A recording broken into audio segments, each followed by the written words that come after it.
নমস্কার বন্ধুরা, তোমরা সবাই কেমন আছো? আশা করি তোমরা সবাই ভালো আছো। মৌসুমীর হেসেল থেকে মৌসুমী, আমিও ভালো আছি।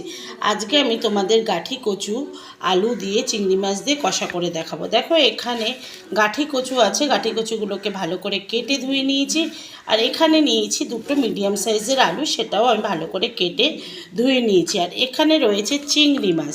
দেখো আমি গাঠি কচু ভাজা বসিয়ে চিংড়ি মাছটাও কেটে নেব। চিংড়ি মাছটা কাটা হয়নি, চলো গাঠি কচুটা ভাজা বসিয়ে দিই। কিন্তু গরম হয়ে গেছে, তেলটা গরম হয়ে গেছে। আমি অল্প পরিমাণ নুন দিয়ে দিচ্ছি তেলের মধ্যে, দিয়ে আমি গাঠি কচু আর আলুটা ভেজে নিচ্ছি। আমি গাঠি কচু আর আলুটা একসঙ্গে ভেজে নিচ্ছি। নুন দিয়ে দিয়েছিলাম, এবার আমি অল্প পরিমাণ হলুদ দিয়ে দেবো। আমি নুন আর হলুদ দিয়ে গাঠি কচু আর আলুটা ভেজে নিচ্ছি। দেখুন আমি হলুদটা দিয়ে দিলাম, ভালো করে মিশিয়ে নিচ্ছি। দেখো গাঠি কচু আর আলু ভাজাটা আমি তুলে নিয়েছি। আর এখানে নুন, হলুদ আর পাতিলেবুর রস মাখিয়ে চিংড়ি মাছটাকে অন্তত 20 মিনিট আজকে রেখেছি। আর তেলটা দেখো গরম হয়ে গেছে, আমি চিংড়ি মাছগুলো ভেজে নিচ্ছি। দেখো চিংড়ি মাছটা ভাজা হয়ে গেছে। দেখো চিংড়ি মাছটা ভেজে আমি এই আলু আর গাঠির মধ্যেই রেখে দিয়েছি।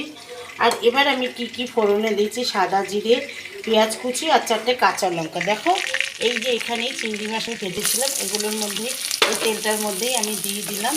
দিয়ে ভালো করে আমি পেঁয়াজটা, সাদা জিরে আর কাঁচা লঙ্কাটা, দেখো এখানে আমি শুকনো মশলাগুলো রেডি করে নিয়েছি। এখানে রয়েছে ধনের গুঁড়ো, জিরের গুঁড়ো, লঙ্কার গুঁড়ো আর চিনি আর হলুদ। আমি স্বাদ মতন চিনি নিয়ে নিয়েছি। এবার সব মশলাগুলো আমি রেডি করে নিচ্ছি।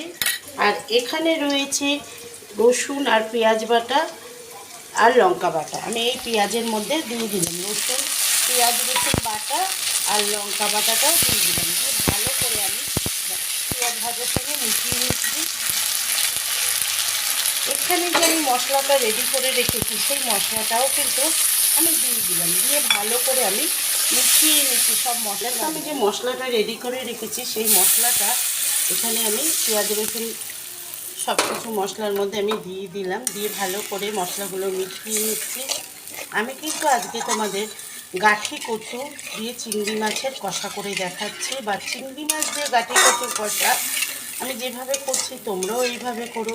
করে কমেন্টস বক্সে কমেন্টস করতে ভুলবে না, শেয়ার করতে ভুলবে না, লাইক করতে ভুলবে না, অবশ্যই সাবস্ক্রাইব করবে। সেটা হচ্ছে ইউটিউবে। আর মৌসুমীর হেসেল ফেসবুক পেজ দিয়েও মৌসুমীর হেসেল বলে যে চ্যানেলটা আছে, সেখানে তোমরা লাইক করবে, কমেন্টস করবে, শেয়ার করবে, আর অবশ্যই পেজটাকে ফলো করবে। দেখো এবার যে চিংড়ি মাছ, গাঠি কচু আর আলুটা যে ভেজে রেখেছিলাম, সেগুলোও আমি মশলার মধ্যে দিয়ে দিলাম।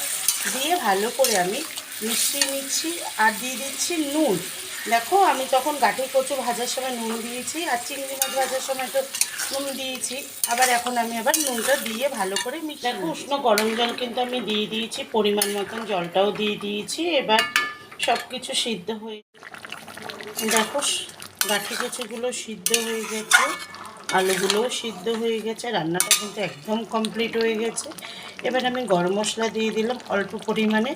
দিয়ে ভালো করে আমি গরম মশলাগুলো মিশিয়ে নিচ্ছি। আমি কিন্তু আজকে চিংড়ি মাছ দিয়ে তোমাদের গাঠি কচু করে দেখালাম। আমি যেভাবে করলাম তোমরা অবশ্যই এইভাবে করে কমেন্টস বক্সে কিন্তু একদম ভুলবে না কমেন্টস করতে। দেখো গ্যাসটা অফ করে দিলাম, ঠান্ডা হলে আমি পরিবেশন করে দেখো আমি পরিবেশন করে নিয়েছি। দেখেছো গরম গরম ভাতে কিন্তু খেতে অসাধারণ লাগবে গাঠি কচু চিংড়ি মাছ দিয়ে। দেখেছো ইউটিউবে যে মৌসুমীর হেসেল আছে, সেখানে অবশ্যই তোমরা সাবস্ক্রাইব করবে। সাবস্ক্রাইব করতে একদম ভুলবে না, বেশি বেশি করে শেয়ার করবে, লাইক করবে, কমেন্টস করবে।